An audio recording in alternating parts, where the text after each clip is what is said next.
Hello, Michael. Good morning. Hi, good morning. Thanks for having me. Morning. Thanks for taking the time to meet me today. My name is Federica from BaxEnergy, and where we focus on advanced technological solution for renewable energy management and asset performance optimization. I'm at BaxEnergy office right now. Behind me, we have our monitoring rooms here in Italy. Today, I'm excited to discuss with you how New Flyer is contributing to the future of sustainable transportation. So, to get started, could you please introduce yourself, your role at Flyer, and how the company is currently focused on sustainable transportation? Okay, well, wonderful. Thanks again so much for having me today. My name's Mike McDonald, and I run our NFI Vehicle Innovation Center. I'm based in Winnipeg, Manitoba, and the facility that I manage is actually located near one of our production facilities in Anniston, Alabama. A little bit on New Flyer, part of the NFI group, a greater group of companies that includes manufacturers of many different types of vehicles. New Flyer builds transit buses. We also have motor coaches from our MCI business, double-decker buses from our Alexander Dennis business, as well as low-floor cutaways from our Arbach business as well. So we are North America's largest bus and coach manufacturer, and we've been involved in low and zero emissions technologies for not just a couple of years, but a couple decades, and currently offer North America's only fuel cell electric transit bus currently. Okay. Wow, it's great to hear that New Flyer is involved in so many things. So, speaking of decarbonization, both Max Energy and New Flyer are somehow committed to decarbonization. What steps is New Flyer taking to achieve net zero emissions, and what challenges do you face in optimizing energy use across your fleet? Right. So a lot of the work that we've done in decarbonization and getting to zero emission is largely driven by our customer demand. So we can trace our innovations in this space going back to the 1960s with our development of trolley buses attached to wires, and then as the technology has progressed, especially within the last decade or decade and a half, in terms of both battery technology as well as fuel cell technology. We are able to offer a very modern product that isn't only highly technologically advanced, but also offers full zero emissions propulsion. So it's within that product offering that we help our customers get to net zero and decarbonize their fleet. Okay, so we both work on decarbonization, but from different perspectives. But we both help companies in decarbonizing their operations somehow. Then let's talk about hydrogen and specifically about hydrogen's role in the zero emission strategy. I was wondering, with New Flyers focus on zero emission buses, how do you see hydrogen fitting into the company's long term plans? And also, in general, what is its role in the broader transition to clean energy, in your view? I get this question a lot. It's one of my favorite ones to answer because, one of the ways that I like to start is to kind of think about even just 1 or 2 years ago. We've been developing fuel cell electric buses for a long time now, actually over 3 decades since we built our very first one with very rudimentary fuel cell technology, even motors and accessories and batteries and everything else that goes into making a fuel cell electric vehicle. None of those components that were available back in the 90s were actually built for transit applications like we were trying to do. So it was a big effort in putting that all together. And to be perfectly honest, it was a little bit more of a science experiment and a little bit more of a trial and error. The hope back then, even up until a couple of years ago, is that this was going to be a niche product for a couple of agencies, a couple of customers that had that sort of interest in hydrogen as being a solution. Now, within the last, I would say, 18 months or so, the script on that is completely flipped. We now have a large number of our customers and our partners who view hydrogen as being the decarbonization mode. So whereas 18 months ago or 24 months ago, I probably would have answered that question that it was going to be the transition was going to be largely driven by battery electric, maybe even 90 or 95%, and fuel cell would take up that last little portion. I think it's perfectly possible and perfectly feasible that hydrogen could take up 50% or more of that space as transit providers look to decarbonize their fleets. So 50% or more. I like to think of both hydrogen and battery electric being, very complementary and, very much a part of the story going together. So I don't want to pick any winners or losers at this stage, but hydrogen is for sure, at the very least, going to be a very significant factor in decarbonization. Okay. Were you expecting that when you first started? Because you started when it was something really unknown. Well, now we always talk about hydrogen nowadays, but when you started, it was really something new. So, Yeah. No, absolutely. So I've actually been involved in the hydrogen space for uh, over 15 years now. So yeah, that's a lot. back when it was the late 2000s, I was in graduate school at that time. I'd always kind of thought that hydrogen was an interesting option as we look towards alternative energy, but it never really took off. We look back to the 1970s and then the 1990s, and the discussion of what a hydrogen economy looked like always went through a big peak, and then it would kind of not ever materialize, and it seemed like the interest would go away. So I was always very interested in it and always thought that it was a very feasible thing that we could do. You take water, you take some renewable electricity, you're able to produce a fuel which is perfect for mobility applications.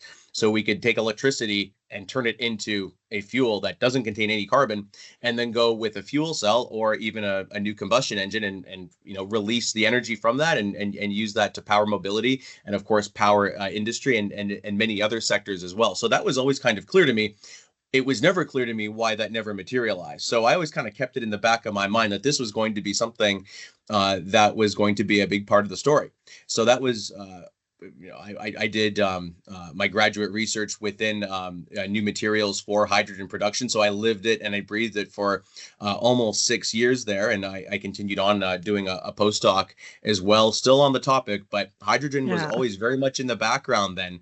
And so to be able to be now part of an industry where it's a commercially available product, which we had by the time we joined, but simply was again in the background there, to now being where we're at today, where I feel like we're at this real cusp where the energy transition and all these promises that have come over the past several years are really Yeah. starting to materialize. There's real effort being put there. There's real money that's going beyond Sure. that, and they need real technology that's able to accomplish that.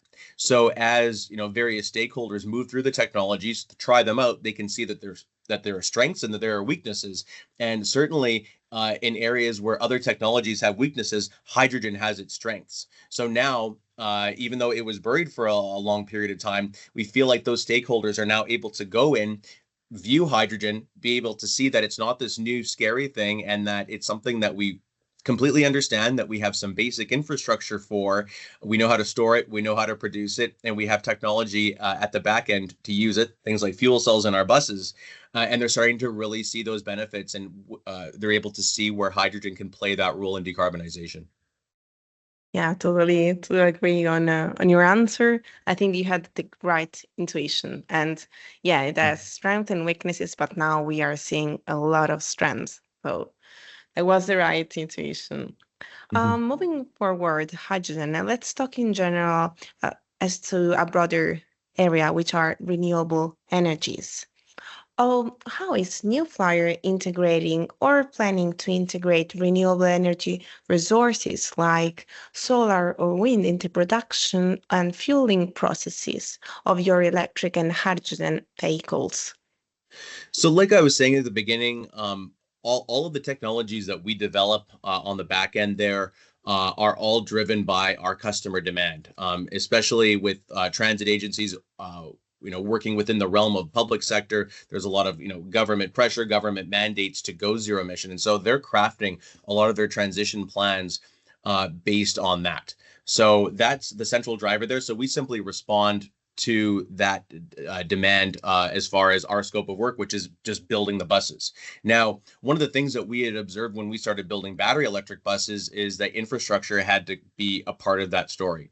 We thought of ourselves as being a basic bus manufacturer at the time, but we soon realized that we had to offer something more to the customers, more on the fueling side, more of the external stuff. So we actually developed our own side business, if you will, called NFI Infrastructure Solutions, which is entirely developed to walk our customers and stakeholders through that process for charging vehicles.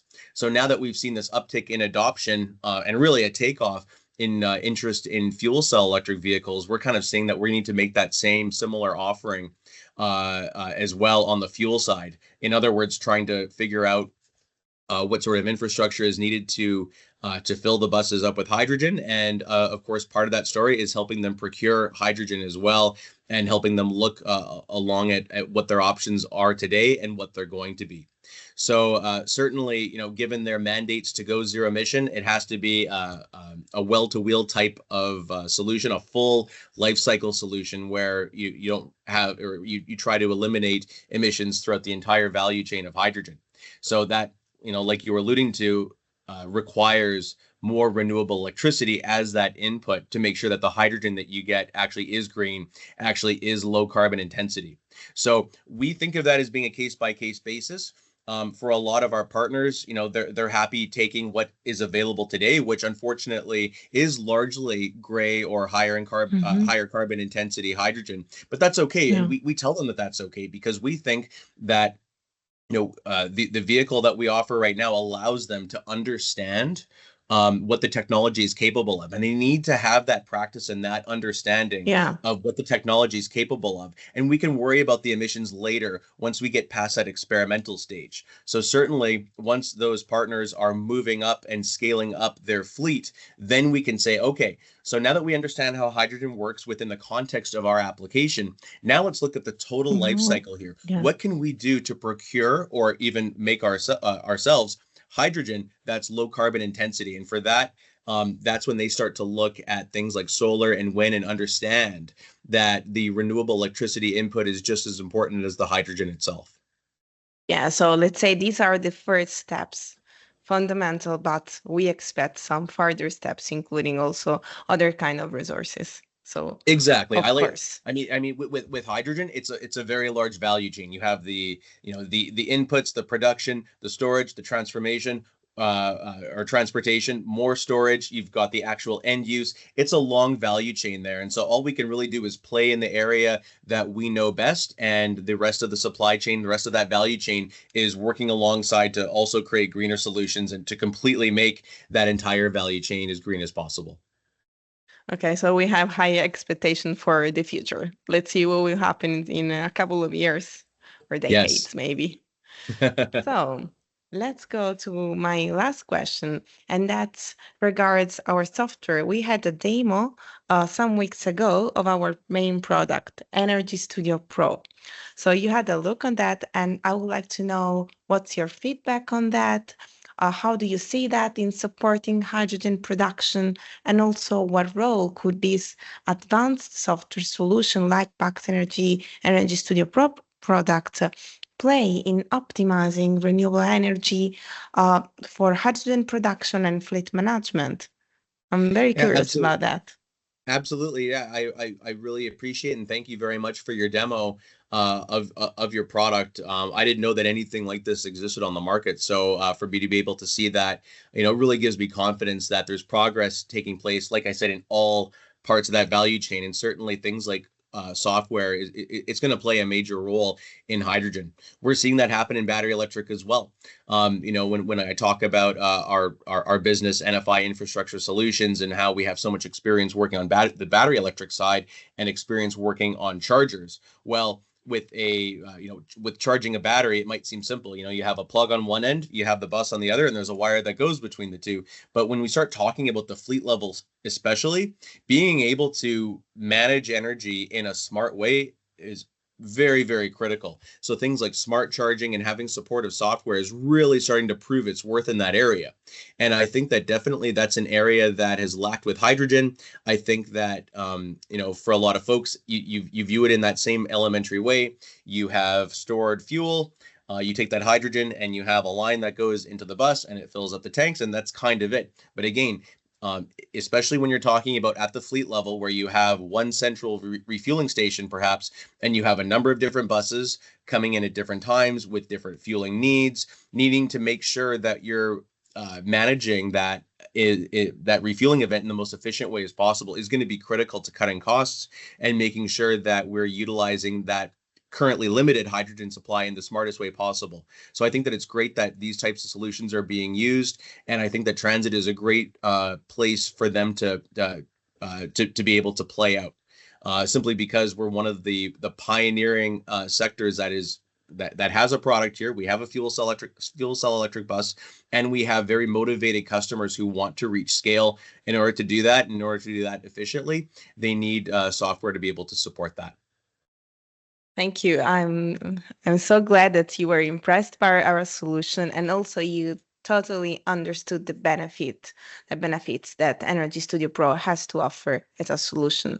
We have been in the market for many years now, so we we are now proud of having a complete solution like Energy Studio Pro that provide the benefits that you just mentioned. So I'm glad that you appreciated that. So here Certainly. we are at the end of our interview. It was really nice talking to you, hearing your insights about what New Flyer does, about what's your experience in that, and also about hydrogen and decarbonization. So I thank you so much for that. And maybe I hope there will be some space for collaboration in the future. And I'll hope to have again your insights in for the next technology advancement that we will have on the market. Wonderful. Thanks again for having me. Thank you. See you to the next one, maybe. Bye. Bye-bye.